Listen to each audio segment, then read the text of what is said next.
নমস্কার, আমি তুলি। প্রত্যেক শ্রোতা বন্ধুকে স্বাগত জানাই তুলির সাহিত্য সম্ভার চ্যানেলে।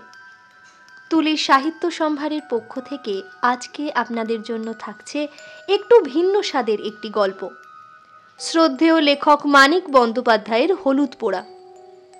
প্রত্যেক শ্রোতা বন্ধুর কাছে আমার বিনীত অনুরোধ, আপনারা পুরো গল্পটা শুনে অবশ্যই জানাবেন আমার উপস্থাপনা আপনাদের কেমন লাগছে।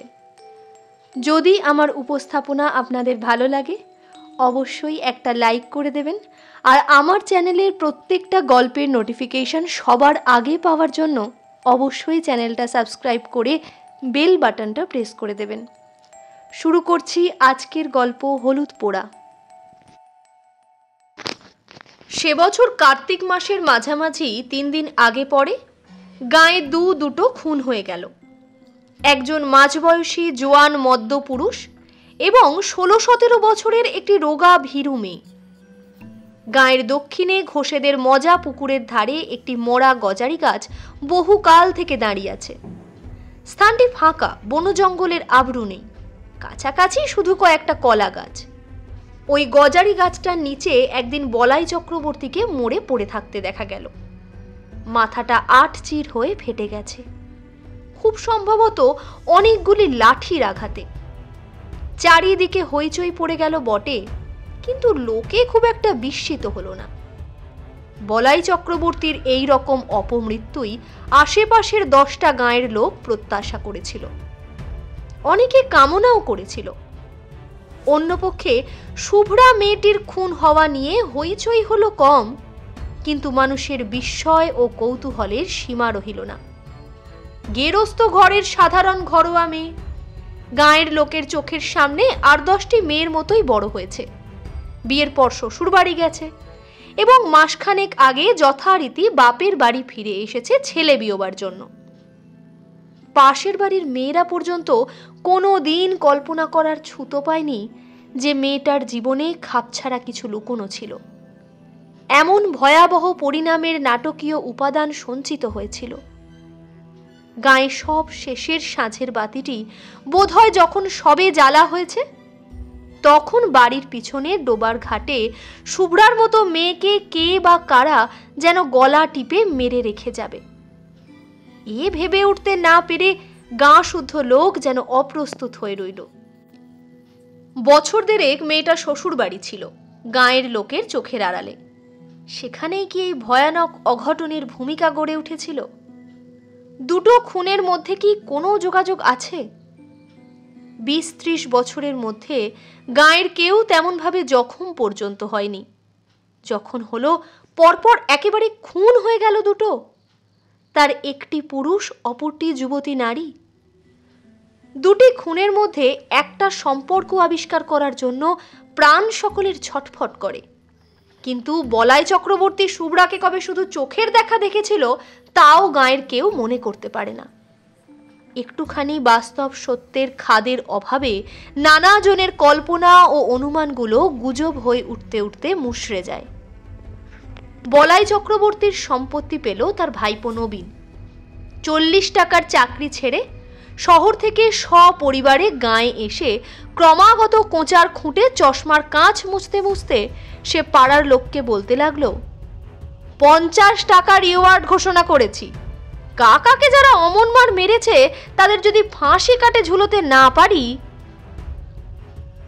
চশমার কাঁচের বদলে মাঝে মাঝে কোঁচার খুঁটে সে নিজের চোখও মুছতে লাগলো। ঠিক 21 দিন গাঁয়ে বাস করার পর নবীনের স্ত্রী দামিনী সন্ধেবেলা লণ্ঠন হাতে রান্নাঘর থেকে উঠান পার হয়ে শোবার ঘরে যাচ্ছে।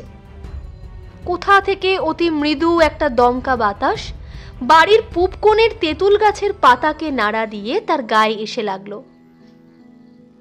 দামিনীর হাতের লণ্ঠন ছিটকে গিয়ে পড়ল দক্ষিণের ঘরের দাওয়ায়। উঠানে আছড়ে পড়ে হাত পা ছুঁড়তে ছুঁড়তে দামিনীর দাঁতে দাঁত লেগে গেল। দালানের আনাচে কানাচে ঝোড়ো হাওয়া যেমন গুমড়ে গুমড়ে কাঁদে, দামিনী আওয়াজ করতে লাগলো ঠিক সেই রকম।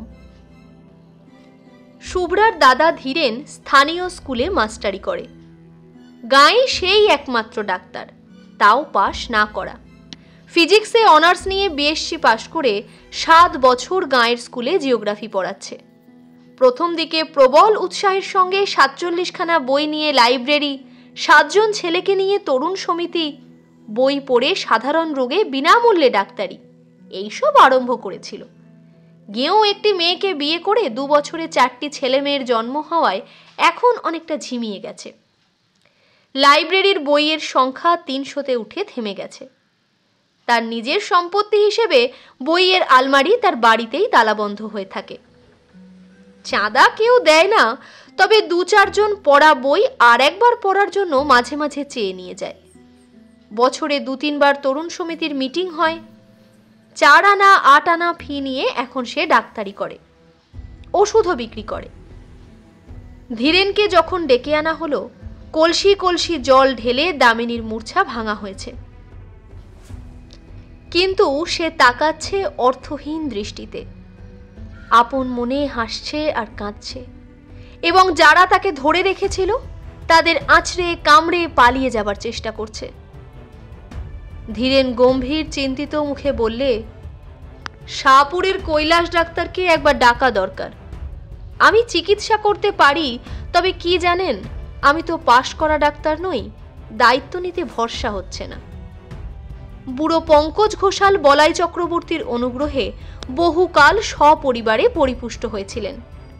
তিনি বললেন, ডাক্তার কি হবে, তুমি আমার কথা শোনো বাবা নবীন, কুঞ্জকে অবিলম্বে ডেকে পাঠাও। গাঁয়ের যারা ভিড় করেছিল তারা প্রায় সকলেই বুড়ো ঘোষালের কথায় সায় দিল। নবীন জিজ্ঞাসা করলে, কুঞ্জ কত নেয়? ধীরেন বললে, ছি, ওসব দুর্বুদ্ধি করো না নবীন, আমি বলছি তোমায়, এটা অসুখ, অন্য কিচ্ছু নয়। লেখাপড়া শিখেছ, জ্ঞান বুদ্ধি আছে, তুমিও কি বলে কুঞ্জকে চিকিৎসার জন্য ডেকে পাঠাবে? নবীন আমতা আমতা করে বললে, এসব খাপছাড়া অসুখে ওদের চিকিৎসায় ভালো ফল দেয় ভাই। বয়সে নবীন 3-4 বছরের বড়, কিন্তু এককালে দুজনে একসঙ্গে স্কুলে একই ক্লাসে পাশাপাশি বসে লেখাপড়া করত। বোধহয় সেই খাতিরেই কৈলাস ডাক্তার ও কুঞ্জ মাঝি দুজনকে আনতেই নবীন লোক পাঠিয়ে দিল। কুঞ্জই আগে এলো। লোক পৌঁছবার আগেই সে খবর পেয়েছিল চক্রবর্তীদের বউকে অন্ধকারের অশরীরী শক্তি আয়ত্ত করেছে। কুঞ্জ নাম করা গুণী, তার গুণপনা দেখবার লোভে আরো অনেকে এসে ভিড় বাড়িয়ে দিল। ভর সাঁঝে ভর করেছেন, সহজে ছাড়বেন না, এই বলে সে সকলকে ভয় দেখিয়ে সঙ্গে সঙ্গে আবার অভয় দিয়ে বললে, তবে ছাড়তে হবেই শেষতাক, কুঞ্জ মাঝির সাথে তো আর চালাকি চলবে না। ঘরের দাওয়া থেকে সকলকে উঠানে নামিয়ে দেওয়া হলো। বিড়বিড় করে মন্ত্র পড়তে পড়তে কুঞ্জ দাওয়ায় জল ছিটিয়ে দিলে। দামিনীর এলো চুল শক্ত করে বেঁধে দেওয়া হলো দাওয়ার একটা খুঁটির সঙ্গে। দামিনীর না রইল বসবার উপায়, না রইল পালাবার ক্ষমতা, তাকে আর কারো ধরে রাখবার প্রয়োজন রইল না। নড়তে গিয়ে চুলে টান লাগায় দামিনী আর্তনাদ করে উঠতে লাগলো। কুঞ্জ টিটকারি দিয়ে বলতে লাগলো, রও বাছাধন রও, এখনই কি হয়েছে, মজাটি টের পাওয়াচ্ছি তোমায়। ধীরেন প্রথম দিকে চুপ করেছিল, বাধা দিয়ে লাভ নেই। গাঁয়ের লোক কথা শোনে না, বিরক্ত হয়। এবার সে আর ধৈর্য রাখতে পারলে না। তুমি কি পাগল হয়ে গেছো নবীন? তুমি চুপ করো ভাই। উঠানে 30-35 জন পুরুষ ও নারী এবং গোটা 5 লণ্ঠন জড়ো হয়েছে। মেয়েদের সংখ্যা খুব কম, যারা এসেছে বয়সও তাদের বেশি। কম বয়সী মেয়েরা আসতে সাহসও পায়নি, অনুমতিও পায়নি। যদি ছোঁয়াচ লাগে, নজর লাগে, অপরাধ হয়। মন্ত্রমুগ্ধের মতো এতগুলি মেয়ে পুরুষ দাওয়ার দিকে তাকিয়ে ঘেঁষাঘেঁষি করে দাঁড়িয়ে থাকে। এই দুর্লভ রোমাঞ্চ থেকে তাদের বঞ্চিত করার ক্ষমতা নবীনের নেই। দাওয়াটি যেন স্টেজ, সেখানে যেন মানুষের জ্ঞান বুদ্ধির অতীত রহস্যকে সহজবোধ্য নাটকের রূপ দিয়ে অভিনয় করা হচ্ছে। ঘরের দুয়ারে কুঞ্জ যেন আমদানি করেছে জীবনের শেষ সীমানার ওপারের ম্যাজিক।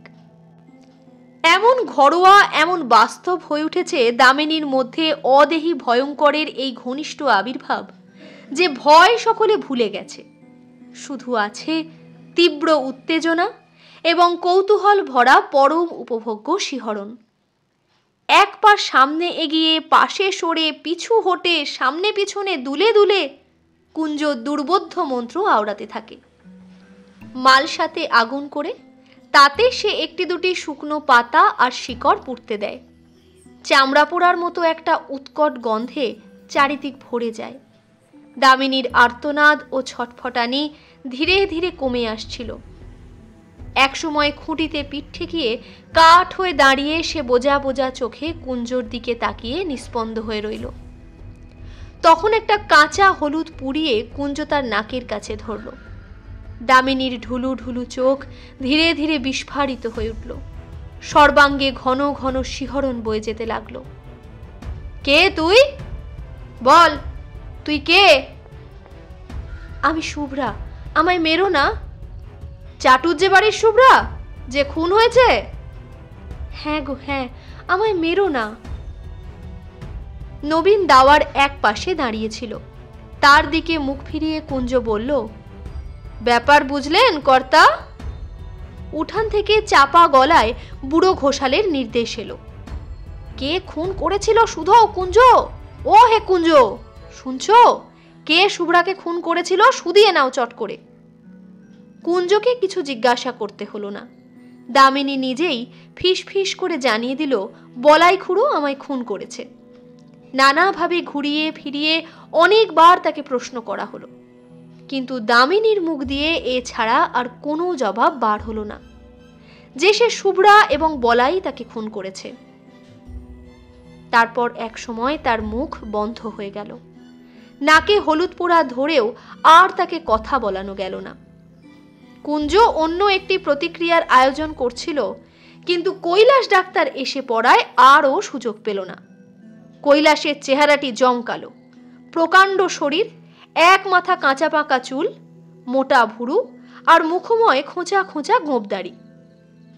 এসে দাঁড়িয়েই ষাঁড়ের মতো গর্জন করতে করতে সে সকলকে গালাগালি দিতে আরম্ভ করল। কুঞ্জর আগুনের মালসা তার দিকেই লাথি মেরে ছুঁড়ে দিয়ে বলল, দাঁড়া হারামজাদা, তোকে ফাঁসি কাটে ঝুলোচ্ছি। ওষুধ দিয়ে বৌমাকে আজ মেরে ফেলে থানায় তোর নামে রিপোর্ট দেব, তুই খুন করেছিস। কৈলাস খুঁটিতে বাঁধা চুল খুলে দামিনীকে ঘরে নিয়ে গিয়ে বলাইয়ের দাদামশায়ের আমলের প্রকাণ্ড খাটের বিছানায় শুইয়ে দিল। প্যাট করে তার বাহুতে ছুঁচ ফুটিয়ে ঢুকিয়ে দিল ঘুমের ঔষধ।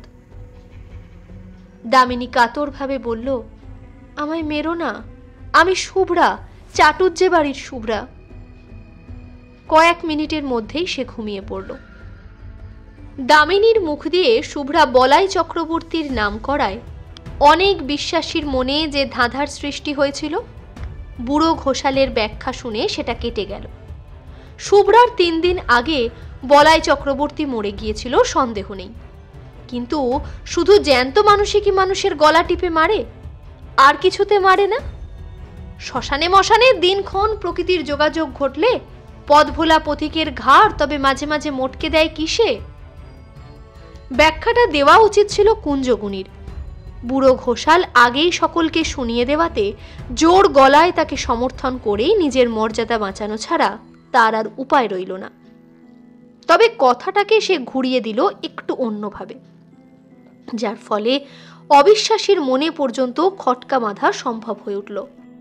বলাই চক্রবর্তী শুভ্রাকে খুন করেছে বটে, কিন্তু সোজাসুজি নিজে নয়, কারণ মরার 1 বছরের মধ্যে সেটা কেউ পারে না।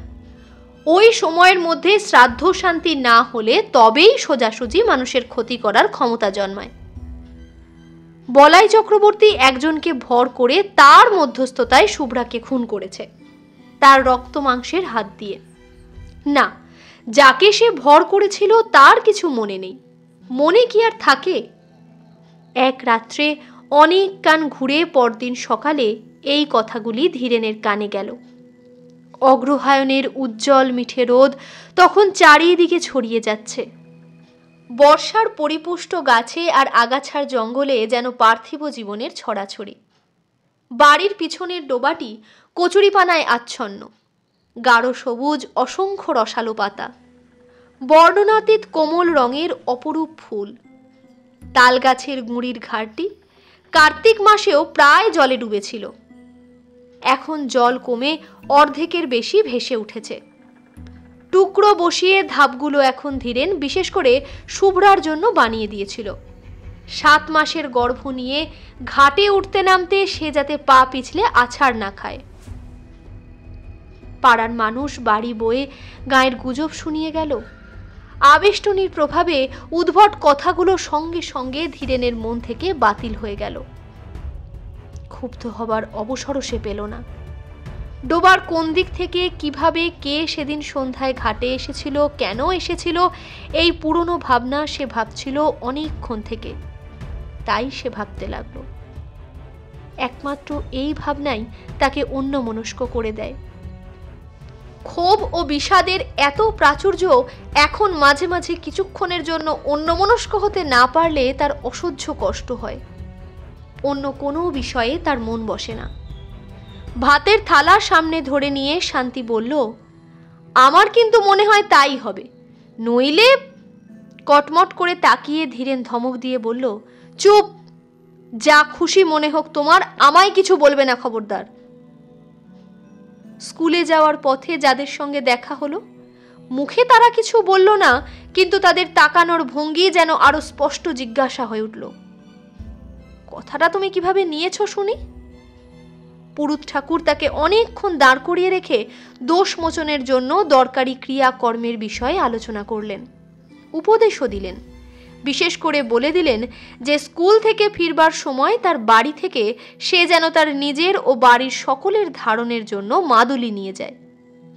স্কুলে পা দেওয়ার পর থেকে ধীরেনের মনে হতে লাগলো সে যেন বাইরের কোনো বিশিষ্ট অভ্যাগত, স্কুল পরিদর্শন করতে এসেছে।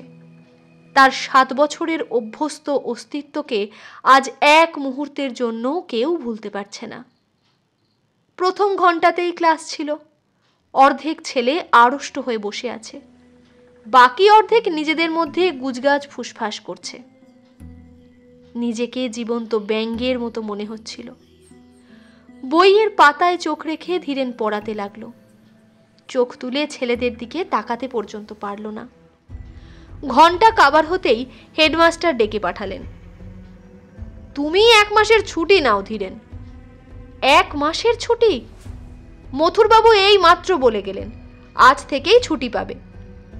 আজ আর তোমার পড়িয়ে কাজ নেই। মথুরবাবু স্কুলের সেক্রেটারি, মাইল খানেক পথ হাঁটলেই তার বাড়ি পাওয়া যায়। চলতে চলতে মাঝপথে ধীরেনের মাথাটা কেমন ঘুরে উঠল। কদিন থেকেই হঠাৎ চেতনায় ঝাঁকি লেগে মাথাটা এইরকম ঘুরে উঠছে। চিন্তা ও অনুভূতির আকস্মিক পরিবর্তনের সঙ্গে এই ঝাঁকি লাগে, অথবা এমন ঝাঁকি লেগে তার চিন্তা ও অনুভূতি বদলে যায়। গাছতলায় কিছুক্ষণ বিশ্রাম করে সে বাড়ির দিকে পা বাড়ালো। মথুরবাবু এখন হয়তো খেয়ে দিয়ে বিশ্রাম করছেন। এখন তাকে বিরক্ত করা উচিত হবে না। স্কুল থেকে তাকে তাড়িয়ে দেওয়া হয়নি, 1 মাসের ছুটি দেওয়া হয়েছে। 1 মাসের মধ্যে মথুরবাবুর সঙ্গে দেখা করার অনেক সময় সে পাবে। আজ গিয়ে হাতে পায়ে না ধরাই ভালো। মথুরবাবুর যদি দয়া হয়, যদি তিনি বুঝতে পারেন যে তার বোন খুন হয়েছে বলে দামিনীর ঘোষণার ফলে তার বোনের কাল্পনিক কেলেঙ্কারি নিয়ে চারিদিকে হইচই হচ্ছে বলে তাকে দোষী করা উচিত নয়, তাহলে মুশকিল হতে পারে। ছুটি বাতিল করে কাল থেকে কাজে যাবার অনুমতি হয়তো তিনি দিয়ে বসবেন। এতক্ষণ খেয়াল হয়নি। এখন সে বুঝতে পেরেছে নিয়মিতভাবে প্রতিদিন স্কুলে ছেলেদের পড়ানোর ক্ষমতা তার আর নেই। মথুরবাবুর সামনে গিয়ে দাঁড়াতে লজ্জা হচ্ছে। চেনা মানুষের সঙ্গে দেখা হয়ে যাওয়ার ভয়ে সে মাঠের পথ ধরে বাড়ি চলেছে। বাড়ি গিয়ে ঘরের মধ্যে লুকোতে হবে। দুর্বল শরীরটা বিছানায় লুটিয়ে দিয়ে ভারী মাথাটা বালিশে রাখতে হবে। সারা দুপুর ঘরের মধ্যে শুয়ে বসে ছটফট করে কাটিয়ে শেষ বেলায় ধীরেন উঠানে বেরিয়ে এলো। মাজা বাসন হাতে নিয়ে শান্তি ঘাট থেকে উঠে আসছিল। ডোবার ধারে প্রকাণ্ড বাঁশঝাড়টার ছায়ায় মানুষের মতো কি যেন একটা নড়াচড়া করছে। ধীরেন আর্তনাদ করে উঠল, কে ওখানে? কে? শান্তির হাতের বাসন ঝনঝন শব্দে পড়ে গেল। উঠি কি পড়ি করে কাছে ছুটে এসে ভয়ার্ত কণ্ঠে সে জিজ্ঞাসা করলো, কোথায় কে, কোনখানে? বাঁশঝাড় থেকে চেনা গলার আওয়াজ এলো, আমি মাস্টার বাবু, বাঁশ কাটছি। কে তোকে বাঁশ কাটতে বলেছে? শান্তি বললে, আমি বলেছি। খেন্তি পিসি বলল, নতুন একটা বাঁশ কেটে আগা মাথা একটু পুড়িয়ে ঘাটের পথে তাড়াতাড়ি ফেলে রাখতে, ভোরে উঠে সরিয়ে দেব, সন্ধ্যার আগে পেতে রাখবো। তুমি যেন আবার ভুল করে বাঁশটা ডিঙিয়ে যেও না। সন্ধ্যার আগেই শান্তি আজকাল রাধা বাড়া আর ঘরকন্যার সব কাজ শেষ করে রাখে। অন্ধকার ঘনিয়ে আসার পর ধীরেনকে সঙ্গে না নিয়ে বড় ঘরের চৌকাঠ সে পার হয় না।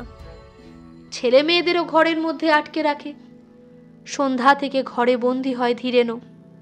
আকাশ পাতাল ভাবে আর মাঝে মাঝে সচেতন হয়ে ছেলে মেয়েদের আলাপ শোনে। ছোট পিসি ভূত হয়েছে। ভূত নয়, পেতনি, বেটা ছেলে ভূত হয়। ঘরের মধ্যেও কারণে অকারণে শান্তি ভয় পেয়ে আঁতকে ওঠে। কাল প্রথম রাত্রে একটা পেঁচার ডাক শুনে ধীরেনকে আঁকড়ে ধরে গোঙাতে গোঙাতে বমি করে ফেলেছিল। বড় ঘরের দাওয়ার পূব প্রান্তে বসে তামাক টানতে টানতে দিনের আলো ম্লান হয়ে এলো। এখানে বসে ডোবার ঘাট আর দুধারের বাঁশঝাড় ও জঙ্গল দেখা যায়। জঙ্গলের পর সেনেদের কলা বাগান, সেনেদের কাছারি ঘরের পাশ দিয়ে দূরে বসেদের মজা পুকুরের তীরে মরা গজারি গাছটার ডগা চোখে পড়ে। অন্ধকার হবার আগেই কুয়াশায় প্রথমে গাছটা, তারপর সেনেদের বাড়ি আবছা হয়ে ঢাকা পড়ে গেল। তুমি কি আর ঘাটের দিকে যাবে? শান্তি জিজ্ঞাসা করল। না। তবে বাঁশ পেতে দাও। বাঁশটা পাততে হবে না। শান্তি কয়েক মুহূর্ত চুপ করে দাঁড়িয়ে রইল। তোমার চোখ লাল হয়েছে, টকটকে লাল। হোক। শোবার ঘর আর রান্নাঘরের ভিটের সঙ্গে দুটি প্রান্ত ঠেকিয়ে শান্তি নিজেই বাঁশটা পেতে দিল। কাঁচা বাঁশের দু প্রান্তের খানিকটা পুড়িয়ে দেওয়া হয়েছে। অশরীরী কোনো কিছু এ বাঁশ ডিঙোতে পারবে না। ঘাট থেকে শুভ্রা যদি বাড়ির উঠানে আসতে চায়, এই বাঁশ পর্যন্ত এসে ঠেকে যাবে। আলো জ্বালার আগেই ছেলে মেয়েদের খাওয়া শেষ হলো। সন্ধ্যা দ্বীপ না জেলে শান্তির নিজের খাওয়ার উপায় নেই। ভালো করে সন্ধ্যা হওয়ার আগেই সে তাড়াতাড়ি দ্বীপ জেলে ঘরে ঘরে দেখিয়ে শাঁখে ফুঁ দিল। 10 মিনিটের মধ্যে নিজে খেয়ে ধীরেনের ভাত বেড়ে ঢাকা দিয়ে রেখে রান্নাঘরে তালা দিয়ে কাপড় ছেড়ে ঘরে গিয়ে ঢুকল। বিকালে আজকাল সে মাছ রান্না করে না। এঁটো কাটা নাকি অশরীরী আত্মাকে আকর্ষণ করে। খাওয়ার হাঙ্গামা খুব সংক্ষেপে, সহজে এবং অল্প সময়েই সম্পন্ন হয়ে যায়। ঘরে আসবে না? না। তখনও আকাশ থেকে আলোর শেষ আভাসটুকুও মুছে যায়নি। 2-3টি তারা দেখা দিয়েছে, আরও কয়েকটি দেখা দিতে দিতে আবার হারিয়ে যাচ্ছে। আর 1 মিনিট কি 2 মিনিটের মধ্যে রাত্রি শুরু হবে। জীবিতদের সঙ্গে মৃতের সংযোগ স্থাপনের সবচেয়ে প্রশস্ত সময় সন্ধ্যা। ভর সন্ধ্যাবেলা শুভ্রা দামিনীকে আশ্রয় করেছিল। আজ সন্ধ্যা পার হলে রাত্রি আরম্ভ হয়ে গেলে চেষ্টা করেও শুভ্রা হয়তো তার সঙ্গে কথা বলতে পারবে না। আর দেরি না করে এক্ষুনি শুভ্রাকে সুযোগ দেওয়া উচিত। চোরের মতো ভিটে থেকে নেমে বাঁশ ডিঙিয়ে ধীরেন পা টিপে টিপে ডোবার মাঠের দিকে এগিয়ে গেল। অদ্ভুত বিকৃত গলার ডাক শুনে শান্তি লণ্ঠন হাতে ঘর থেকে বেরিয়ে এলো। বাঁশের ওপারে দাঁড়িয়ে হিংস্র জন্তুর চাপা গর্জনের মতো গভীর আওয়াজে ধীরেন তার নিজের নাম ধরেই ডাকাডাকি করছে। গেঞ্জি আর কাপড় কাদা ও রক্তমাখা, ঠোঁট থেকে চিবুক বেয়ে ফোঁটা ফোঁটা রক্ত গড়িয়ে পড়ছে। বাঁশটা সরিয়ে দাও। ডিঙিয়ে এসো। বাঁশ ডিঙিয়ে চলে এসো। কি হয়েছে, পড়ে গেছো নাকি? ডিঙোতে পারছি না, বাঁশ সরিয়ে দাও। বাঁশ ডিঙোতে পারছো না? মাটিতে শোয়ানো বাঁশ। শান্তির আর এতটুকু সন্দেহ রইল না। আকাশ চেরা তীক্ষ্ণ গলায় সে আর্তনাদের পর আর্তনাদ শুরু করে দিল। তারপর প্রতিবেশী এলো, পাড়ার লোক এলো, গাঁয়ের লোকও এলো, কুঞ্জও এলো। 3-4 কলস জল ঢেলে ধীরেনকে স্নান করিয়ে দাওয়ার খুঁটির সঙ্গে তাকে বেঁধে ফেলা হয়। মন্ত্র পড়ে জল ছিটিয়ে মালসার আগুনে পাতা ও শিকড় পুড়িয়ে ঘণ্টাখানেকের চেষ্টায় ধীরেনকে কুঞ্জ নিঝুম করে ফেলল। তারপর মালসার আগুনে কাঁচা হলুদ পুড়িয়ে ধীরেনের নাকের কাছে ধরে বজ্রকণ্ঠে সে জিজ্ঞাসা করল, কে তুই? বল তুই কে? ধীরেন বলল, আমি বলাই চক্রবর্তী, শুভ্রাকে আমিই খুন করেছি। নমস্কার, আজকের উপস্থাপনা ছিল এতটাই। প্রত্যেকে শুনে জানাবেন কেমন লাগলো।